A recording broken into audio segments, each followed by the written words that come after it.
Kemudian ini saya satu dari online ya kan, yang lagi ngetren katanya nih Gus. Jadi sekarang ada katanya haya alat jihad. Oh, provokator ya. Nah ini pertanyaannya dari Mas Faris Sidoarjo. Bagaimana kriteria batasan sehingga dikatakan pemberontak pada pemerintah yang sah atau buhot? Dan kemudian bagaimana menyikapi kejadian yang lagi ngetren viral tentang adzan ajakan jihad? Apakah itu ada tuntutan dari Nabi atau tidak, atau termasuk bid'ah? Oh. Nah, berat. Enggak, biasa aja kan. Enggak, ini kalau notaris bakas ini aneh. Pertanyaan umum ini. Enggak, sebetulnya semua orang tahu kok apa adzan itu ya dengan kalimah-kalimah yang sudah seperti itu riwayatnya dari Rasulullah Shallallahu Alaihi Wasallam. Dan kita masalah jihad juga ngerti lah. Dulu bangsa kita ini dijajah Belanda ya mereka otomatis jihad. Dulu Mbah Hasyim ya bikin resolusi jihad. Semua itu kan muqtadul hal sesuai konteks. Nah, kalau dalam keadaan damai juga orang ya nggak suka jihad ya karena ya saya pernah baca di beberapa kitab. Kewajiban jihad itu penting. Andai kan dulu tidak diwajibkan jihad ketika kita dijajah Belanda sama Jepang, itu juga bingung. Andai kan Islam tidak punya ajaran apa? Jihad. Gitu. Tapi ketika hukum itu berdasar muqtadul hal, maka hukum itu menjadi gugur ketika muqtadul hal itu tidak ada. Jadi tanggapi saja secara ilmiah. Jadi kita juga kebingungan loh. Andai kan dulu nggak ada bab jihad di fikih itu ketika kita dijajah apa? Belanda. Coba ketika kita dijajah Belanda, dijajah Jepang, itu ajarannya mau kasih sayang tok. Monggo. Pek, monggo pendet mau. Dan dia kan dulu gak ada ajaran jihad kan ketika Belanda jajah di Tegal di mana? Dia monggo pendet mau. Kan ajarannya wong tua aku dhisik kan ngalah kan. Ikhlas. Tapi barokahnya ada apa? Ajaran apa? Jihad. Kita bisa melawan Belanda dan merasa jihad fisabilillah. Tapi di mana-mana jihad itu ya ada konteksnya. Nah, dulu kenapa Rasulullah tegas ya? Karena memang harus tegas. Rasulullah jelas benarnya, musuhnya jelas salah. Di zaman akhir itu tidak segampang itu. Jadi ini nggak usah jadi jawaban yang perlu dibentur-benturkan, biasa aja, normal saja. Saya dengan Mas Imam ini ya karena dia tamu tak hormati gitu. Jadi kalau mulai ganggu waktu saya tidak saya hormati lagi kan tidak ada. Jadi ya sudah normal saja. Makanya ini dilatih lah, ngadepi fenomena apa saja itu dihadapi secara normal saja karena agama ini menyediakan apa? Semua. Termasuk menurut saya kita harus berjuang supaya tradisi kita superior karena kita pejabat, kita tokoh, terus nganggap desa-desa terbelakang objek itu jangan. Kayak ya tadi, kayak kita anggap desa-desa terbelakang ini jadikan wisata karena udaranya masih segar gini-gini. Oke, kalau itu awal dari kita kenal orang-orang desa nggak apa-apa. Tapi kalau awal menjadikan itu objek, wah enak beli tanah di sini murah itu. Wah enak nikah di sini murah. Gitu. Paling dipakani sakmene wis gelem. Itu kan terus. Jadi intinya itu ya seperti itulah. Saya mohon semohon-mohonnya agama ini datang dengan nggak suka namam, nggak suka adu-adu. Jadi yang tukang adu-adu ya harus tobat, itu ancamannya berat. Termasuk adu-adu itu yang menyampaikan kalam ini, omongan ini untuk benturkan ini, sudahlah. Kamu bayangkan ketemu Allah itu berani tanggung jawab apa enggak? Kita semua maksudnya. Sehingga jangan pula yang suka Islam rahmatan alamin terus nggak ngomong dabji aja, jangan juga. Dulu kita tidak bisa bayangkan ketika ada Belanda, ada Jepang, andekan orang Islam nggak disangoni kewajiban apa? Tapi semua itu ya ada muqtadul halnya, ada konteksnya, terus ada ya ini normal saja. Jadi sebetulnya nggak perlu dijawab karena ini urusan notaris, tapi ini hukum normal buat tidak ada. Jadi kalau yang menentang saya tentang semua kitab yang ada di fikih itu memang ya jawabannya seperti itu.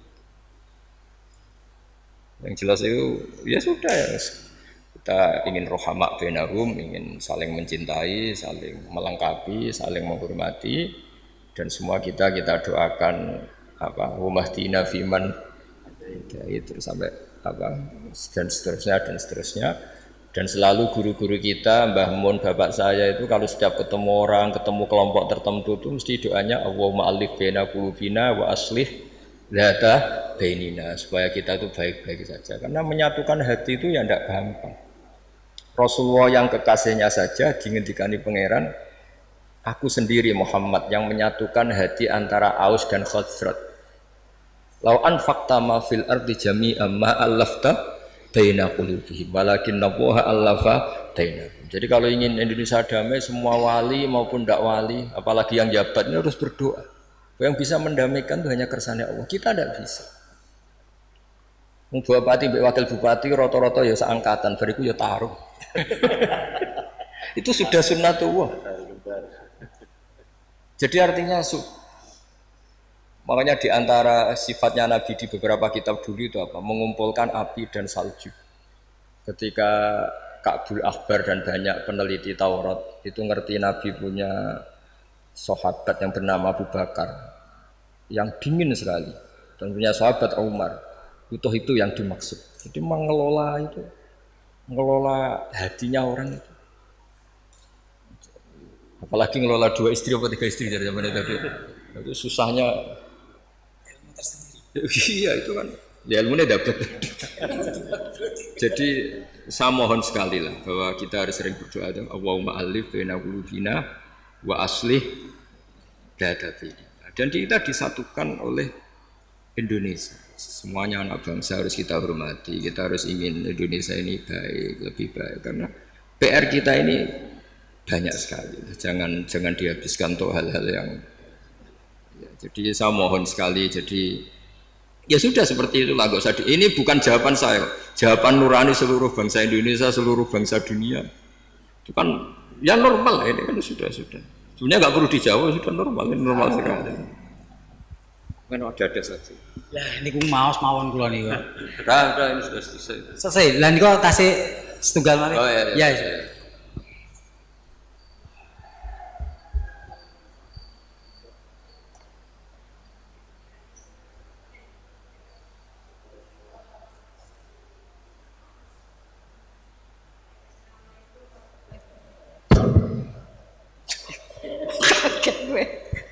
Baik, terima kasih. Assalamualaikum warahmatullahi wabarakatuh. Sebelumnya kenalkan, terlebih dahulu saya Esti Apung. Kebetulan juga saya sebagai koordinator tablik, bidang tablik di NMI, Notaris Muslim Indonesia. Dan memang sengaja kami kesini Ustadz, karena ingin langsung berjumpa dan bertanya. Harusnya di Sukabumi, tapi kami sengaja dari Jakarta ke sini. Dari habis sholat subuh langsung ke sini. Oh, keren. Ya. Kalau ini dekat kok. Jadi sampai sekarang belum makan Ustaz. Lapar. Jadi saya mau tanya tadi bahwa orang yang pertama mencatat adalah Nabi Idris. Ya, yang memanfaatkan. Ya, memanfaatkan. Kemudian juga pada saat tadi Gus bilang zaman Nabi pun setiap perkataan Nabi, setiap apapun dicatat. Mungkin ada sekretaris Ustaz ya. Dan kami sering menanyakan juga kepada ustaz-ustaz yang lain bahwa untuk notaris ini juga diatur di Al-Quran di surat Al-Baqarah ayat 282 kalau nggak salah. 282 Ustaz. Nah itu bagaimana kaitannya dengan peristiwa-peristiwa yang telah Allah berikan kepada Rasul-Rasul, dan sehingga pada saat kitab terakhir disebutkan bahwa setiap ada perjanjian atau apapun yang dilakukan oleh manusia itu harus dicatat dan disaksikan oleh 2 orang saksi. 2 orang saksi itu kalau perempuan maka sama dengan 1 laki-laki sama dengan 2 orang perempuan. Jadi kalau misalnya saksi berarti 3, kalau 2 perempuan berarti plus 1 laki-laki.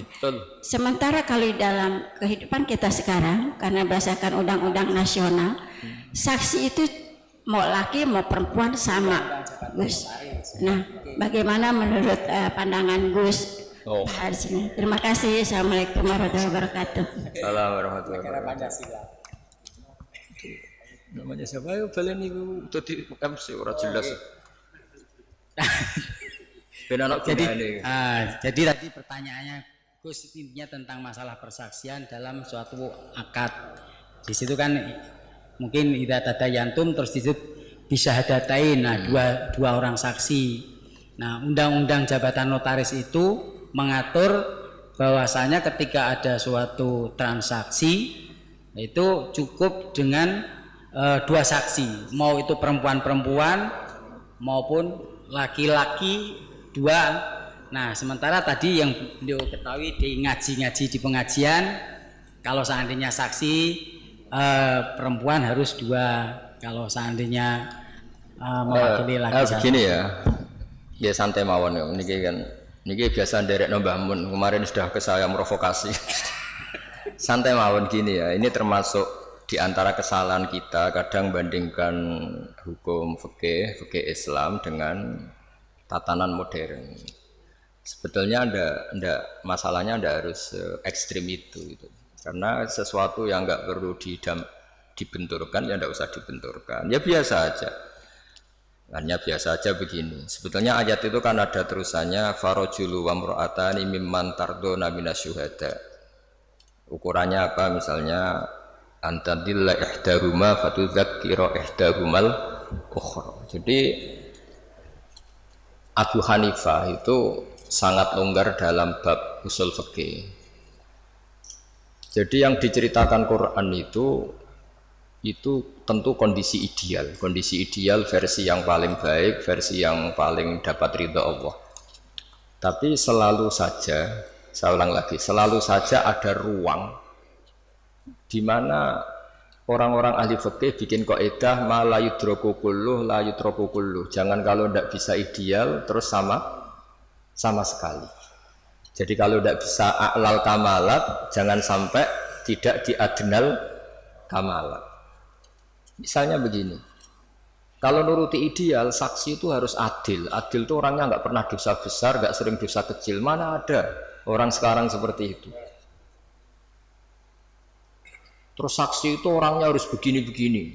Nak nuruti istri juga gitu, kalau nuruti kriteria itu harus gitu. Nggak ketemu.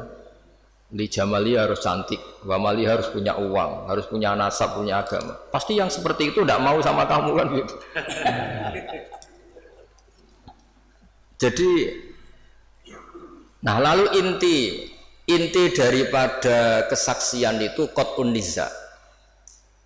Ada kepastian kalau sengketa ini menang ini, karena ini ada saksinya, yang lain tidak ada saksinya, atau yang satu saksinya kuat, yang satu tidak kuat. Itu saja sebetulnya kebutuhan dalam konflik itu qat'un niza. Soal surahnya persis apa enggak, ya kita yakin yang digambarkan Quran itu kelas A, a'lal kamal. Yang kita lakukan itu adnal kamal, karena mau tidak mau. Saya ulang lagi, mau tidak mau. Dulu itu malah kalau nuruti persis, kalau sengketa itu disidangkan harus habis asar. Dulu orang masih normal, kalau habis asar itu kan mau surup, itu mau matahari tenggelam. Itu zaman orang era soleh, itu mau surup itu kayak apa kiamat. Terus perasaannya orang sampai cacilik kon mlebu omah, sapi pitik kon mlebu omah. Saiki ora ya, surup-surup malah nggo mlaku-mlaku tinggo ngabuburit. Nah, dulu enggak, bayangkan dulu itu enggak ada listrik. Enggak ada listrik, terus orang itu kayak histeris setiap mau ngadepi apa malam itu. Karena enggak ada. Sehingga supaya orang itu takut akhirat, takut kematian, kalau ada sidang penting disuruh habis asar. Ini kalau menurut cerita Quran. Makanya kan di Quran itu ketika ada dua orang itu bersaksi fa'ib simani billah la syaitan dari fa'ib ba'da sholat itu disuruh apa? Habis sholat apa? Asar. Jadi dulu itu orang itu sampai seperti itu. Tapi sekarang eranya rubah, orang itu profesional, ada jam ngantor. Jam ngantor jam 9, jam 10 itu waktu orang paling lupa mati. Kan dulu izadatu bainikum idza hadara ahadakum muntau taraka khairan alwasatu dan akrabun terus sak terus itu jadi dicari waktu paling orang itu gampang ingat akhirat, kemudian dia ada bohong mergo surup-surup. Makanya kalau orang dulu sudah umur sak Pak Arifin waktune wis asar, maksudnya wis meh gitu. Dan dulu itu ngefek betul sampai Nabi ngendikan jangan sholat habis asar, karena habis asar itu setan sedang mengangkangi di sisi ini. Itu makanya dulu terus dipakai kesaksian supaya orang itu takut.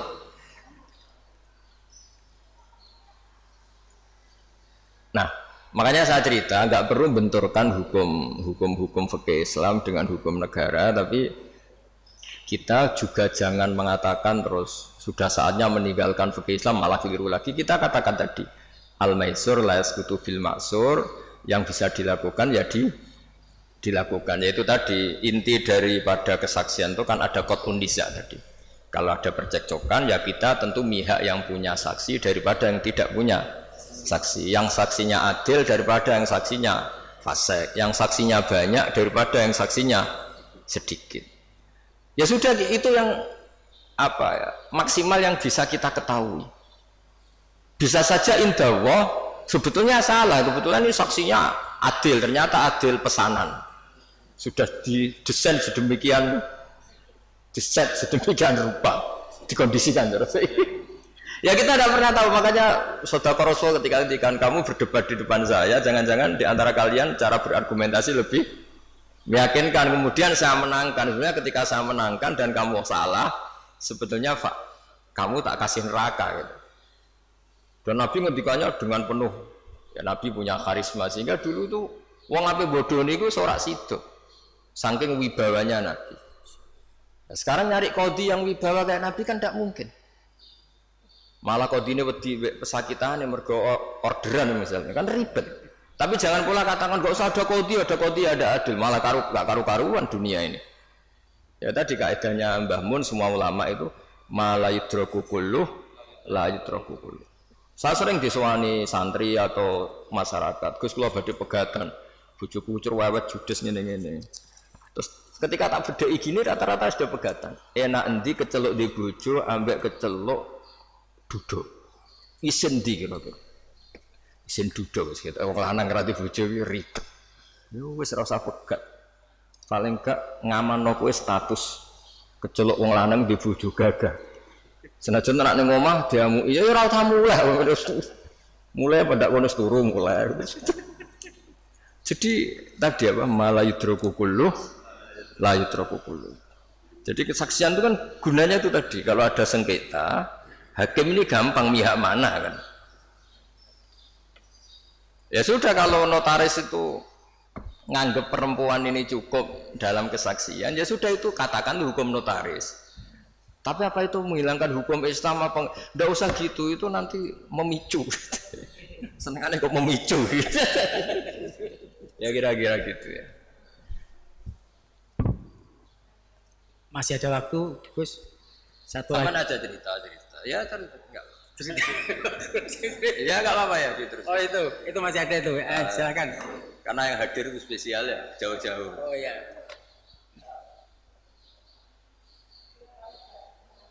Kayak pemimpin harus hati. Enggak menuruti gitu. Enggak ada. Yang kan pakai uang, enggak batuan enggak jadi juga. Terima kasih. Saya tadi sangat terkesan apa yang disampaikan Gusmu berkenaan dengan Gus Baha, saya mohon maaf, berkenaan dengan perdagangan ya. Iya. Artinya orang kota ini tidak boleh berusaha dengan orang desa kan gitu ya.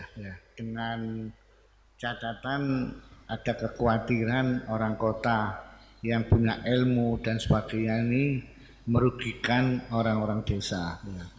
Terus terang aja kami juga dari kuliah-kuliah dulu tentang perdagangan musyariat, ini kami baru tahu ini, luar biasa menurut kami ya.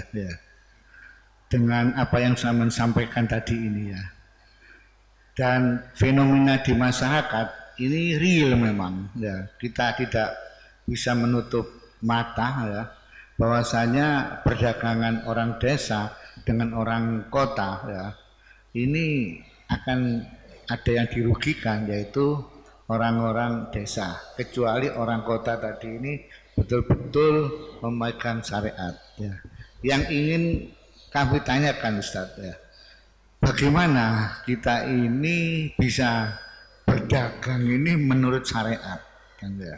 Ya, karena menurut syariat ini, karena hari-hari ini kita berdagang ya, termasuk tidak boleh dosa apa, terus mungkin di dalam perdagangan itu kalau ada orang kecewa atau tidak jadi beli itu dikembalikan dengan ikhlas, langsung malaikat berdoa, ya Allah hindarkan orang ini dari kebangkutan orang yang jual tadi ini. Sehingga kami mohon petunjuk bagaimana kiat-kiat kita seorang muslim ini bisa aman di dalam syariat untuk melakukan perdagangan. Matur nuwun Ustaz. Pakai itu aja Pak. Asmane siapa? Asmane Mas Abdul Razak. Gini Mas Abdul Razak ya, Bapak Abdul Razak. Jadi seperti yang saya ceritakan tadi, sebenarnya Nabi itu kan sangat mencintai semuanya, dan agama ini ad-dinu an-nasihah.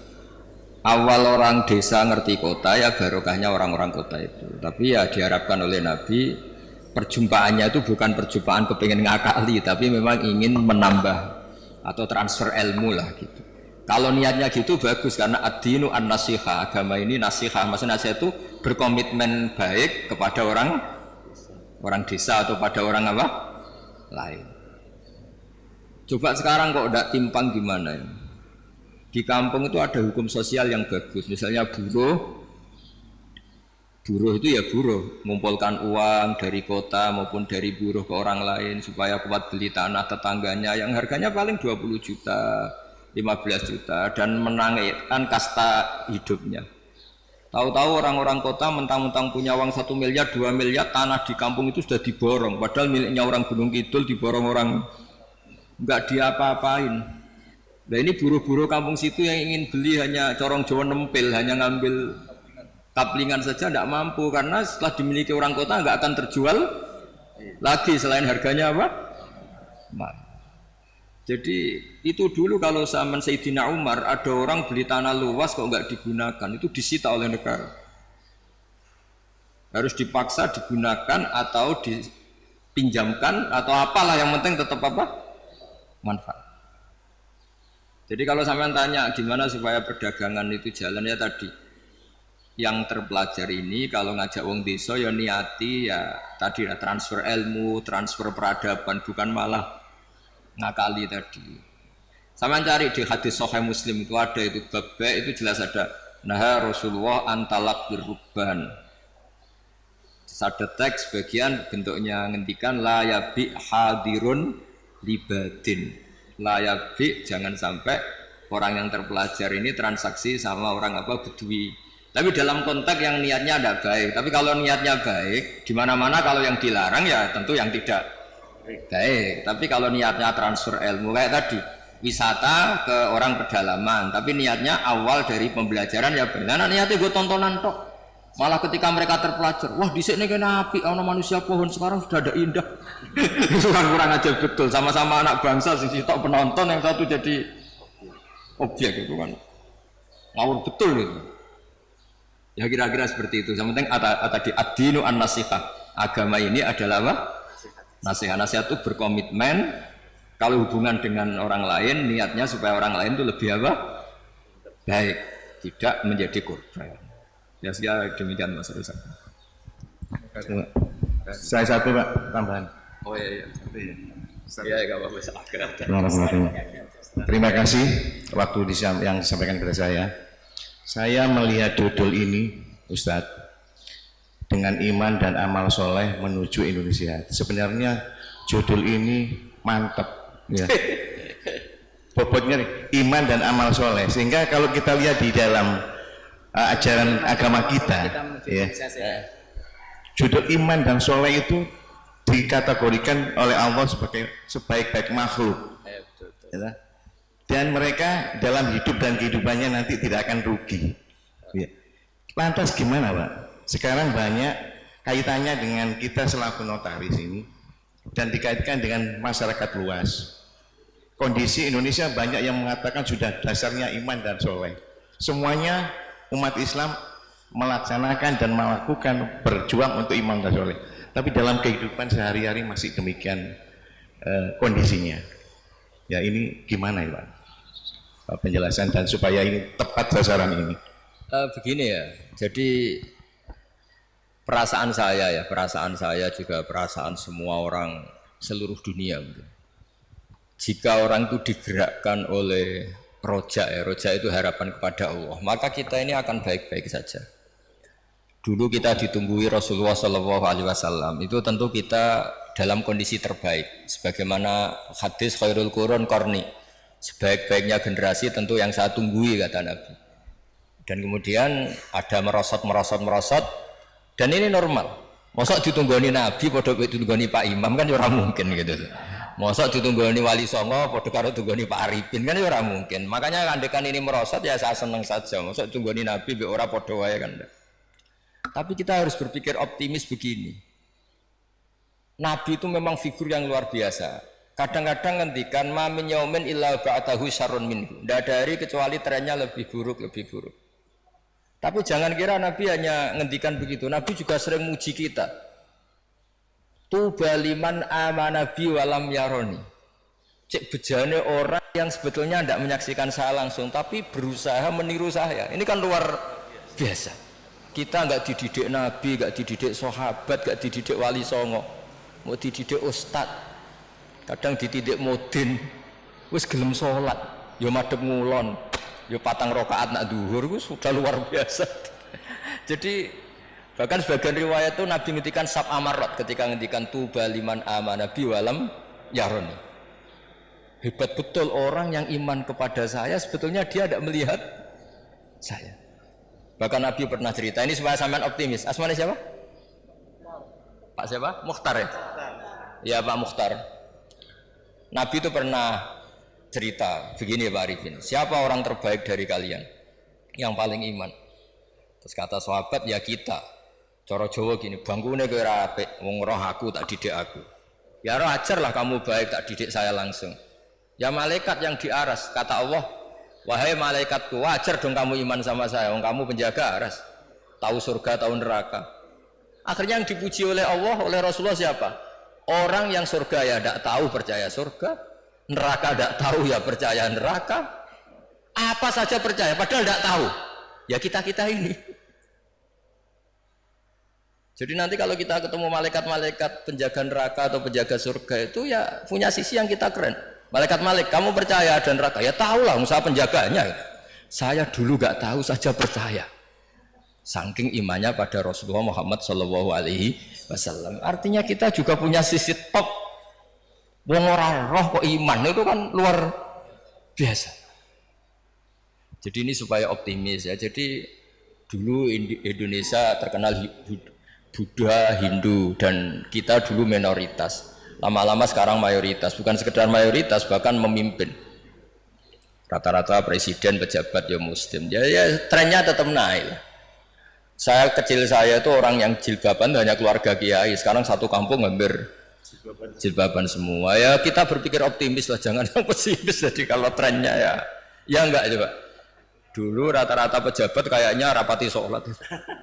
Sekarang arah sholat itu orang keren ya. Ya saya kira demikian.